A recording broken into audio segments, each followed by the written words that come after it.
Good morning, everyone. It's Rollie, and I want to welcome you back to Chatting with Wisdom. And I am super excited to reintroduce Dr. Tonya Crombie.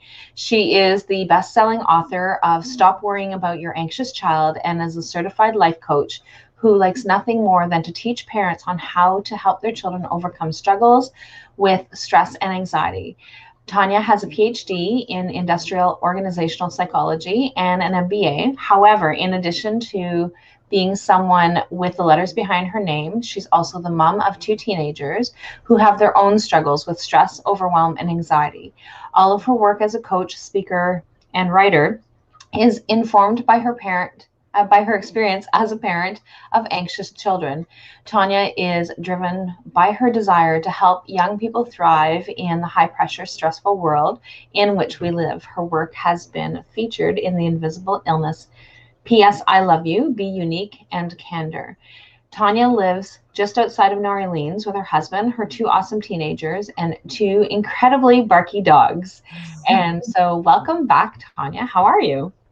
I'm good. I will want to start off by telling you that as you were talking about, I'm the mom of two teenagers. One of my teenagers will be graduating from high school Saturday, and I am kind of a basket case about it. So if we start talking, I may choke up at any moment. So fair warning to anyone who's been through this with their kids. It is very emotional, emotional time at my house. It really is. It's emotional when our kids move from that stage, because I've already been there. So they move from that stage, and then you go into that empty nest syndrome, which that's not where you're at. And then they come back, and then it's like, oh, okay, it feels so good again. After you get used to the adjustment of them coming back, and then they leave again. It's like, oh my gosh, I'm doing it again. So I completely understand in terms of those emotions, and anyone who has been in those shoes definitely gets that as well. So last time we talked a lot about anxiety and how anxiety affects our kids. But one of the things that you have decided to come back and talk about is self-care. So why self-care? Well, the thing that I have learned personally, as even right now, it's a great topic to talk about right now, is that we have these ideas about self-care that it is like something you have to do. It's another thing on the to-do list. And I have totally been guilty of this one where I'm like, yeah, who has time for that? Who has time to go take a walk even? We say, oh, it's simple things. You don't have to go to a spa. You can just take a walk or whatever. And even in my head, I'm like, I don't have time to take a walk today, or I don't have time to meditate today, or I don't have time to do yoga today, whatever the things are that we think are kind of easy self-care. And what I have learned is self-care can be just very, very, very basic stuff. The most simple act of self-care that I personally practice when I remember, and what I try and get my clients to practice, is noticing when you need self-care is an act of self-care. Noticing when you're feeling all the feelings, like I just talked about. Notice when you're irritable with people. And when we notice it, that in and of itself is huge, because so much of our lives we are spent kind of just being irritable or are pushing through or whatever it is, and then and not noticing, right? Yeah. And it can be something as simple as taking that extra 15-minute snooze on the alarm. Mm-hmm. It can be as simple as when I think I'm irritable or emotional or whatever, or just stressed out. Oh, I'm feeling this way. I'm going to take a couple deep breaths. And really consciously breathe, as opposed to, we're always breathing, but that conscious, like, feel it in my belly, notice my chest, notice the inhale and the exhale. That is amazing for everything. It calms us down. It brings us back to the present moment. That's self-care. So that's one of my go-to self-care, is that a few conscious, super deep, like feel like I'm breathing all the way into the bottom of my belly and up breaths, you know? Well, and I'm not sure where things are at in terms of COVID and restrictions and things like that for you, but we are still in lockdown, and our anybody that are parents are homeschooling their children right now. And so we are locked down. None of the kids are in school. And it sounds like it's going to continue on until June. But this is where our kids are at and our parents are at. And so they are trying to work from home. They are trying to homeschool their children and again, depending on the age range and stuff as well. There's not a lot of activities for anybody to be able to do. So like the regular routines aren't happening. They can't socially interact with others. And so I think that this is for people that are in our region and other people in the world as well that are in different kind of restrictions are in that same kind of boat. So just being able to notice our breath, right? Just being able to take a minute to be able to say, okay, there's like too many people in my kitchen right about now, right? So right. So just being able to just stop and breathe and just taking that minute to be able to reground and refocus on what it is that you need to be able to do. Yeah. And another thing that, again, I try and practice myself, and I tell people all the time is where we often go wrong with self-care, besides that, we think it's, something we have to do, we have to add to our to-do list. We also tend to go too big. We tend to think like, okay, self-care means 30 minutes. Like you said, it can be a 5-minute snooze. It can be, so when we find ourselves thinking like any type of self-care, I need to exercise more. Yes, I need to exercise more. And if I start going down that road of, I need to exercise more, therefore I need to do an hour of exercise 5 days a week, my mind says that's too much, I can't do it. So then I do nothing. So instead of going big, what the greatest tip I ever got from another coach was go as small as you possibly can. What's the smallest thing you could do that would be an act of self-care? So when we are not in lockdown right this moment, thank goodness, but when we were, and I was definitely in that, like my gym was gone. I was barely leaving the house. So I was really not exercising at all. And I kind of had that, what could I do that I would really do? What would be something I would actually do each day? And I kind of started with literally, I'm going to start every morning with a down dog pose. And that is it. That's all. I'm just going to do down dog. And as I did down dog, I started kind of moving into a full sun salutation over time. Just one, not a hour-long yoga routine, but and that just kind of your body will be like, okay, this is okay. I can do it. Your mind doesn't freak out. So when we start small, like I need to go outside and take a walk, but that's going to take so long. Say, I'm going to walk to the neighbors and back. And that's all I have to do. If I want to do more, I can, but just a tiny, make it small. And then our brain doesn't say no, right? Yeah. And then come up with all the excuses as to why no, right? So, because our brain is so good at that, isn't it? Mine is, and my brain is great at doing both. So my brain likes to say, if you don't run 2 miles, well, it's not even worth it. That's what my brain tells me. Like, oh, you've got to and then my body's like, well, I can't run 2 miles, so I guess it's not worth it.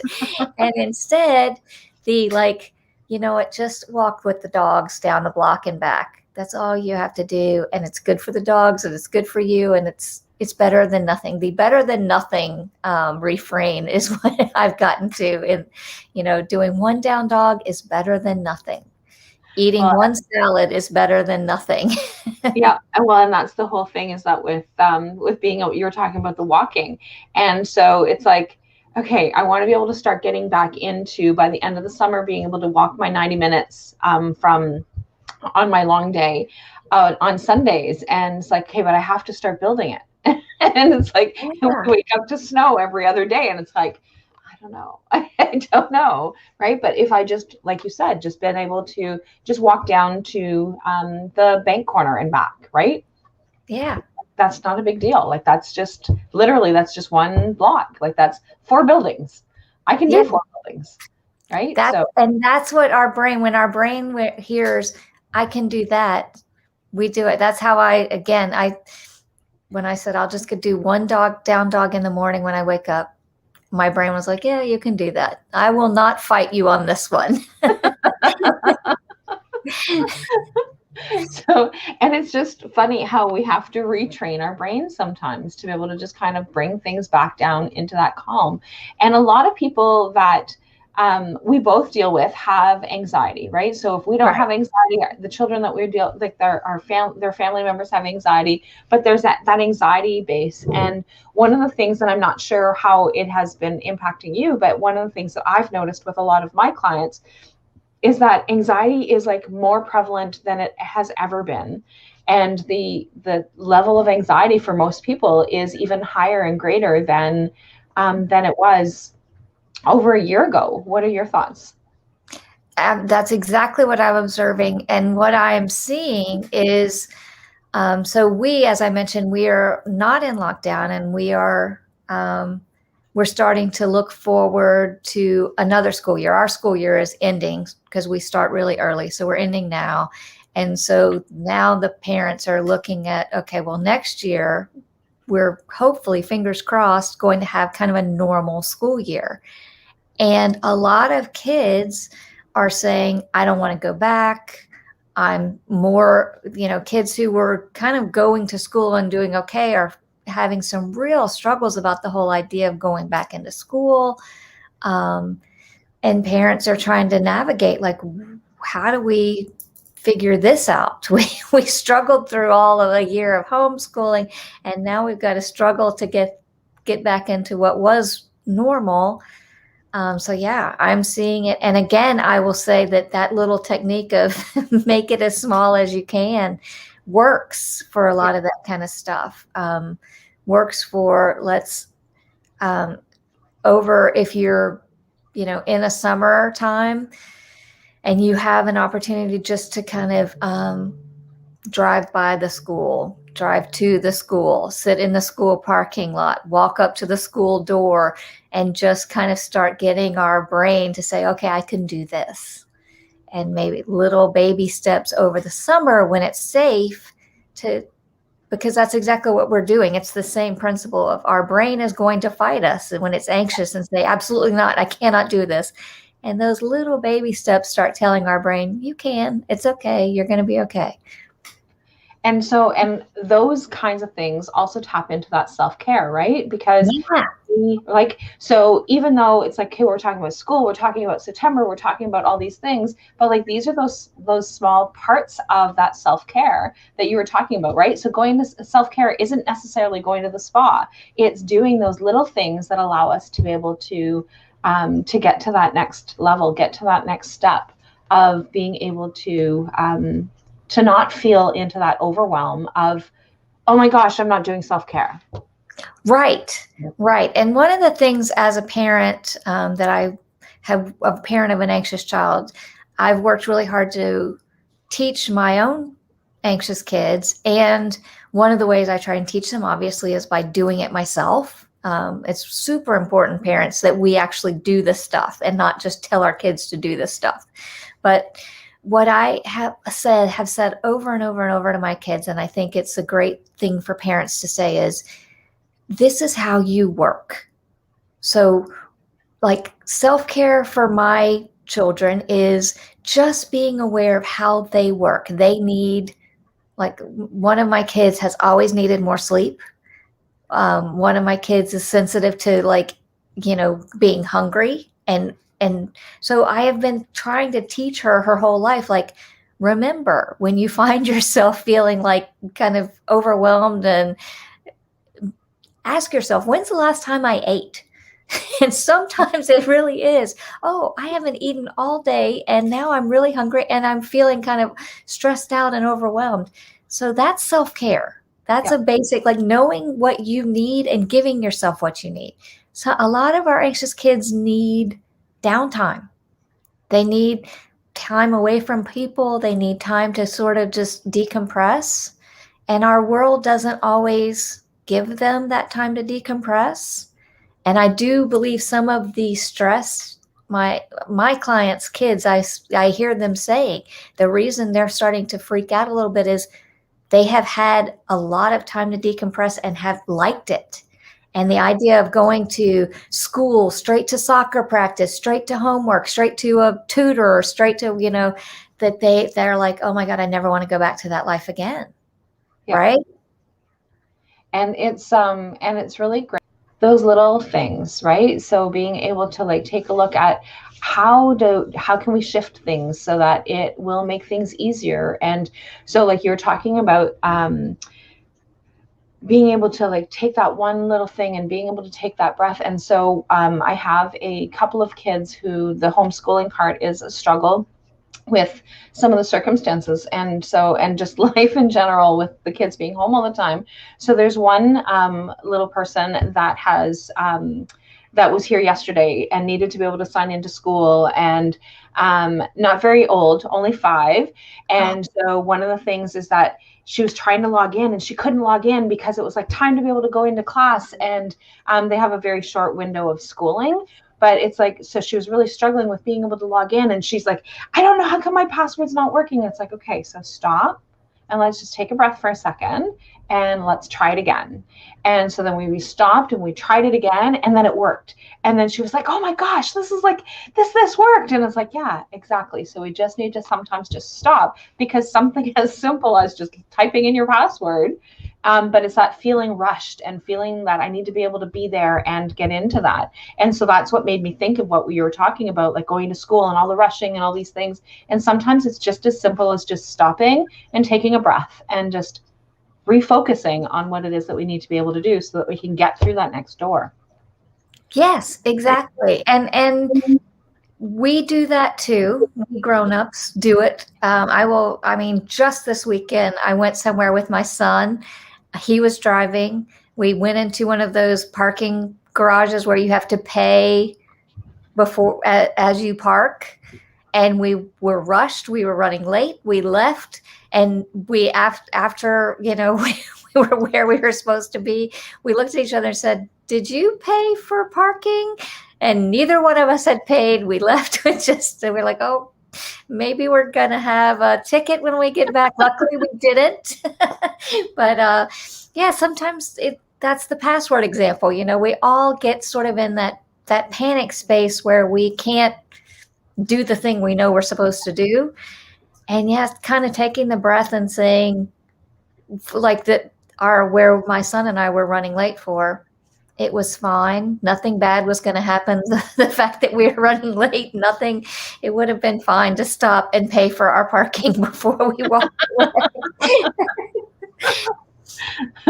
And it is, and it's that, but we sometimes make that, and this is our anxious brain, right? So yes. Even people that don't have anxiety still have those periods of moments, but for those of us who have that anxious brain, is just being able to just kind of slow it down so that it allows us to be able to think, okay, well, what bad is going to happen, right? So like, what does it matter? How is it really going to impact us? And so it really kind of takes us into that. And again, all those things fit into that self-care category, right? So like we're talking a lot about anxiety, but it's still those pieces of being able to kind of breaking it down into that moment. Yes. And that's the shift that if we can all make, that self-care is not a special thing. Self-care is moment by moment reacting to what you need and being aware of how you're feeling and doing the thing that you can do right here, right now to be a little more calm, a little more centered. Sometimes it's take a nap. Sometimes it's have a snack. Sometimes it's just take a breath. That's self-care. Yeah. And one of the things that I've been doing often is, because my hands have been dry, but like even just putting hand cream on and then just massaging your entire, like all of your hands, right? So like not just putting on because we have to do hand sanitizer. So I don't know about anybody else, but my hands are like super dry. So I don't normally wear cream, but like this last year I use a lot of cream. And so, but it's just being able to just take that minute of like, just even though the cream's already in my hands, just taking that minute to just rub my hands, right? Just taking that 3 minutes, 30 seconds, however long that it is, just to be able to take that minute to just, because it again gives you that opportunity to slow things down. Yeah. And it's like anything that we do where we like using our senses are a great gateway into self-care. So that's such a perfect example, because depending on, like, first off, it's just the sensation of touch and feeling as you're rubbing on your hands and actually concentrating on nothing but that, noticing all of the sensations. If you're using a lotion, like the other thing I would recommend is find something that smells really good, and, or put some essential oils. I use like a unscented lotion and grapefruit oil because I love the smell of grapefruit oil. So, and then I just smell it and have that just for a moment. I'm like, oh yeah, I remember I really love this smell. Yeah. That's self-care. Every time that I do it, and it's totally bringing me back into my body, into the moment, whatever swirling thoughts I have, I can stop having them and just be like, oh, wow, this feels good and this smells good.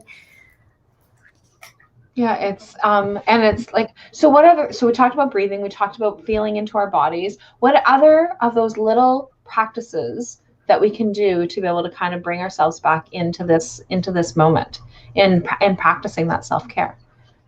So yes, I say, remember your senses. If you've got certain things that are always with you, your breath is one, and all of the various, so the sense of sight, actually taking a minute and looking at something really super intently and noticing the colors, noticing the shapes, noticing the shadows and the depth, all of that. And just sit and look at something, especially if it's something. And I will tell you that I do this as a practice too. And there are things that are kind of annoying maybe, or things that you would never think were beautiful, that when you practice this, you will actually find beauty. I will give you an example. So in the front of my house are windows. And as you mentioned, I have 2 dogs. And so my dogs spend all day guarding us and making sure there's nothing out those windows that they need to alert us to. So across my front windows at dog level, there are like nose prints. There's like your dog noses, and if it's kind of an annoying thing that I look, because it's always there. No matter how often I clean those windows, there's always going to be dog nose prints on my windows. And if I just sat one morning, I was sitting there and I was just kind of practicing that, like I'm just going to look intently and notice. And the way the sun was coming through, it was like beautiful, like these beautiful colors coming through the smeared dog prints. So you can find beauty in kind of gross things like smeary dog prints on your windows. So sight, hearing, I'm a big fan of using my hearing, because when we don't intently listen very often, and like when you just stop and listen and try and hear the farthest sound you can hear, and then hear the closest sound you can hear the ambient sounds. There's always ambient noises. Even when it's quiet, you hear an air conditioner or a fan or your refrigerator or traffic noise. Often when I really pay attention, I hear birds that I haven't been noticing, but you'll hear the birds outside. And it's really nice. Sometimes, listen to the rain, listen to the wind. The sense of touch, like we mentioned, rubbing your hands together is a great one, and noticing on both hands that sensation. Walk outside if it's not snowing. Where I am, it's very warm, but I walk outside and take off. I'm usually wearing my Birkenstocks at this point because I don't leave the house. I'll walk outside, slip off my Birkenstocks, and walk in the grass just a tiny bit in my yard and just feel the sensation of grass on my feet.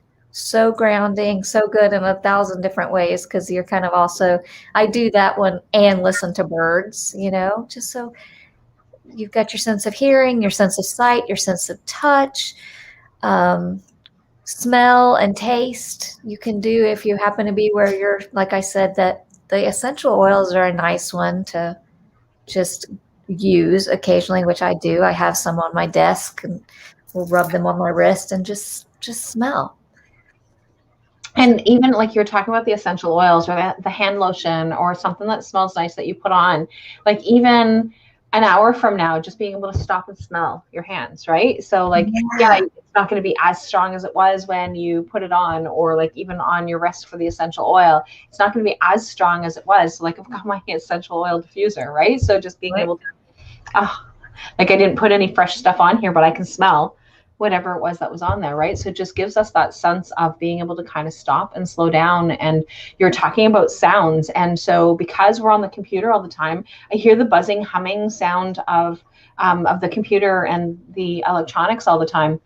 And so what I did was I actually bought a water fountain that I can now listen. And so now when I'm like needing to like, okay, I need to refocus, I need to kind of gear down, I can actually hear. When you were talking about it, I was actually able to tune into that because you're like, okay, pay attention to your sounds. And I'm like, oh yeah, I can hear the water sounds, right? And so like the entire time that you were talking, I could still hear that in the background as I was listening to you continue to talk and give examples of things that you could hear. It's like I can hear it trickling in the side of my head, right? Like so.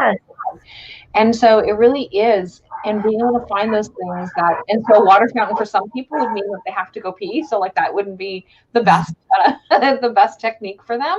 But I love the sound of running water. And so it feels calming and relaxing. And so being able to find ways of making your atmosphere, your situation to be able to kind of come into whatever that looks like for you, right? Yeah, so exactly. And in some ways, those, like you mentioned, you haven't put oils on, or your lotion isn't as strong. In some ways that's good, because we have to focus to find it. We have to listen to hear the water or the birds outside, and that really is good. It's an exercise that makes us stop and consciously do it, which that's the point. So, and it's just really important for us to be able to have that, and giving ourselves permission, right? So giving ourselves permission to be able to take those few seconds. Like we have how many minutes in a day, and we don't use them all, right? So a lot of times we'll be scrolling on Facebook, or now TikTok, right? So TikTok's one of the famous ones, right? And then we look down and it's like, oh my gosh, like now I've wasted all this time. Whereas if you just stop and think about and focus on something specific, like I love the example of the dog nose prints, right? So like that's just, and it's just so true, and it doesn't matter. And it's like, so when you're just sitting there intently, and it's not to allow your brain to go into, oh my gosh, now I have to go clean the window. It's just like, what does the window look like, right? So what specifically am I looking at? And being able to find those lights coming in, and I'm gonna guess that there's probably patterns that create like snowflakes, right? So like that ends up creating from all the nose prints of the different times and the different movements that they're making, right? So it's just those little things of being able to kind of slow it down, and what does it look like? How does it look like, right? So you spill water on the floor, and like, what kind of pattern did it make? Yes. Right? Being able to and it's, so by practicing that as a parent, one, I find that I can see beauty in the chaos of parenting, because there is chaos of parenting, we all know. But it helps me slow myself down enough to see the things, just like those nose prints on the window, sometimes the running late for school, and I forgot my book bag and all of that, you can still see the beauty in that and have gratitude for it, which is a great practice as a parent. And like I said, as a parent of children who struggle with any kind of anxiety, and all children have some level of stress and overwhelm, especially after this year, when we are modeling this stuff, they are picking up on it and seeing how to do it too, just like they're picking up on the opposite when we all do this as well. As parents, sometimes we are like, it's too, you're late for school again, and that kind of stuff. So it's always kind of a choice we can make. It's not an easy choice, but the more we practice, the more we build those muscles. And it really is. And like when you were talking about like, we are late for school, and there's and I can't remember the name of the person, and she is on TikTok. And so she actually demonstrates her ADHD child, right? So like, I know that we're talking about anxiety, but like talking about the ADHD child and how the brain is just kind of like what they, and then they answer you based on what they think that you want to hear or whatever. And she gives like all these little anecdotes of like, this is what's going on in their brain. And it usually is about that reframe, right? Just that reframe of like, okay, so why are they late for school? What is it that's going on? Like, what is it that's happening? And just being able to just stop and trying to figure out where is it coming from their end, right? So again, going back to the example of kids having to do the online schooling. And so one particular little girl is like, she's absolutely brilliant. And mom's like, I don't understand. I can't get her to do her work. And so one of the things that she said this week to me was, I really hate doing the digital work. I don't want to do the digital work. I want to be able to use my paper. I don't want to use the computer. But because everything's at school, everything needs to be done. I mean, everything's digital. Everything needs to be done virtually. And so she then has to do everything on the computer, and that's not what she wants to do. She wants to be able to have her paper and pen. She wants to be able to take when they have to do coloring pages, she wants to be able to do color pages. She doesn't want to have to use a mouse. And so it's just being able to just stop and look at what's stopping us from moving forward in terms, and I'm using a child's example, but it doesn't have to be, because again, we can relate these things to the things that we do as adults as well, right? So like, what's stopping us from moving forward? Absolutely.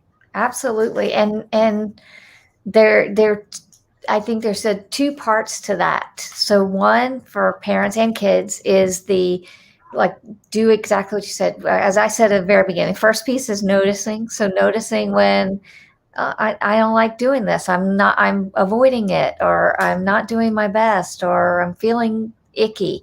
Notice that and start digging in, figuring out what's going on.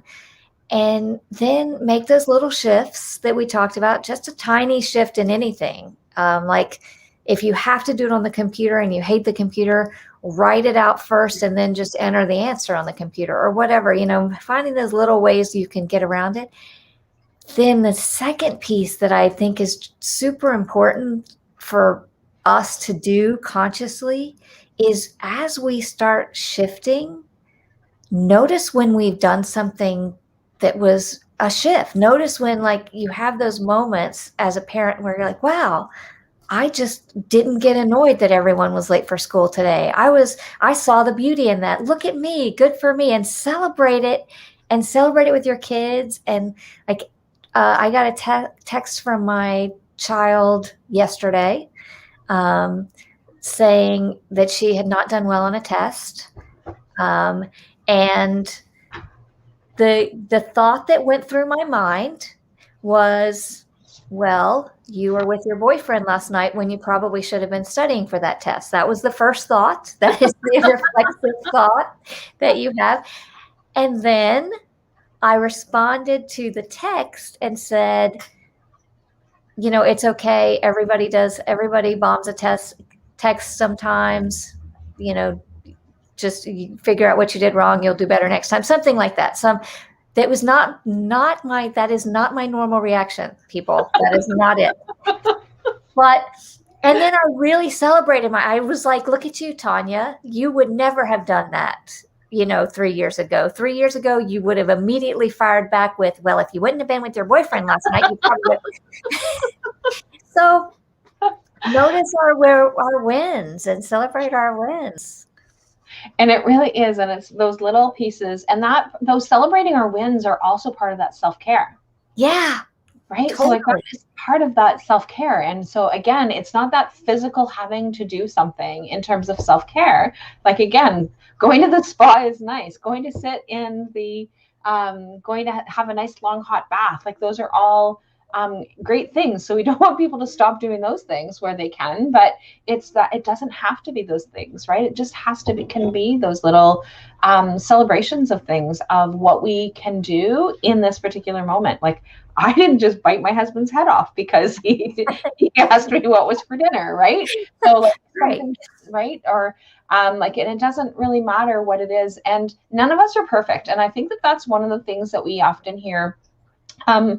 A lot of people, it's like, yeah, but I'm not perfect like you. And I know that I hear that a lot. And it's like, I don't have all my shit together like you. Well, seriously, you should probably come and stay at my house for a couple of days, and you'll probably see that, yeah, these are the things that I teach. And I practice as many of those things on a conscious level as possible. But that's not always the way that we respond or react, because we've got that emotional response in that particular moment, right? And there's other factors that are taking into place as well, right? Yeah, I mean, I can tell you great advice about parenting your children, but when it's my children, it's so emotional. It's so personal. So I mess up and do the wrong thing with my own kids all the time. But I also, the thing that I tell myself is exactly what I tell my clients, is that parenting is a journey across the ocean. It is not, a short hop. It is a journey across the ocean. And if we are on a ship going across the ocean and we change 1 degree in our heading, the tiniest change will result in a dramatically different destination at the end of our journey across the ocean. So every time that I don't send the text that says, you just bombed that test and it's all your fault, that was a 1 degree shift that is changing my ultimate destination with my child. So every little thing's important. And it really kind of brought me back to a situation that happened on Sunday with, and this is like where you can see where that destination change has happened, right? Mm-hmm. So I've got both my children are adults. And so my oldest one, there was something that was going on, and I was in an emotional state based on the situation that was happening. And I was having some difficulty trying to stay focused on what it is that needed to happen. And my oldest son said, "Mom, you've been teaching us, and you teach others all the time. This is what it is that you need to be taking a look at." And it's like, oh, where did my son get so wise, right? So like, it's that little shift of, and at the moment when he would have been a teenager, it would have been like, oh my God, I don't know if this kid is ever going to get it, or is ever going to be able to figure it out, right? And so, but now at the age of 25, is able to point out to me the lessons that I've taught him, and that had actually guided and made those shifts. And it's like, yes, I know, bring myself back to that calm. And it's like, okay, rational head, where is it that I need to be going? What is it that I need to be doing? And how do I need to be responding, right? But it's really, when you talk about those shifts and those changes, is it really does make that huge trajectory, apparently I can't speak today, shift into where it is that we want to be able to go. So when we're in that heat of that moment, is like, where is it going to take us, right? So so and I think this happened last time as well. We can talk for hours, I'm sure. And so we're already 40 minutes in again. And I'm pretty sure that happened last time as well. And because it is something that is so prevalent in everybody's life. So whether we're a parent or we're not a parent, whether we are working or not working, right? Like, all these different things all have an impact as to how this impacts us. And even for those who do not have that don't struggle with anxiety specific, is that we all have those moments of anxiety, regardless of whether or not this is a daily challenge for some of us, or if it is a just kind of one-off based on our circumstances.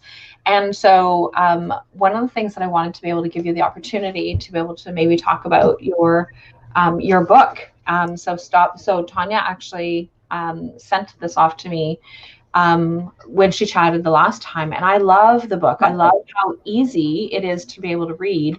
And so, but a lot of the things that you put in here it doesn't just apply to children, right? Oh, so no. it doesn't just apply to how we're going to handle this with our children. And so even for those of you who are like, I don't have a kid, I really strongly suggest that you read it, because it really does have those little tips of how can it helps you in work situations. It helps you in like so many other things. So did you want to talk a little bit about your book, or? Yeah, I'd love to. It like you said, it is, it's just sort of some life lessons that are helpful to everyone. So we talk about how do you deal with people judging you, because that happens a lot when you're parenting, especially if your child has struggles. You feel very judged when your child is struggling. But just like you said, it happens at work. It happens with your next door neighbor. It happens at the grocery store, So that's what to do, or what to do when everybody's giving you advice. And how do I figure out what advice to listen to, or what to do when,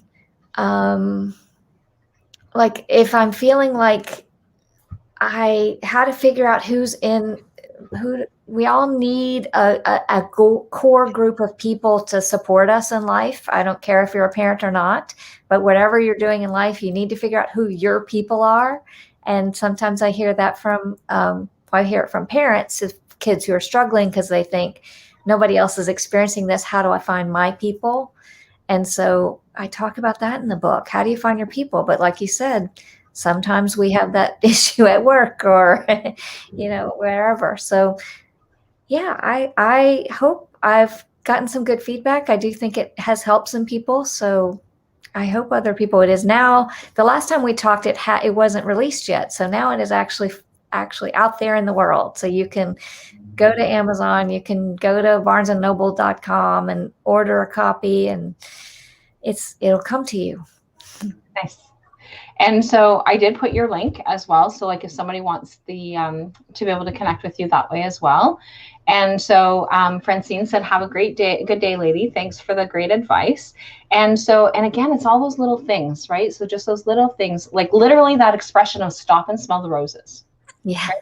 Taking that 1 second of stop and smell the roses.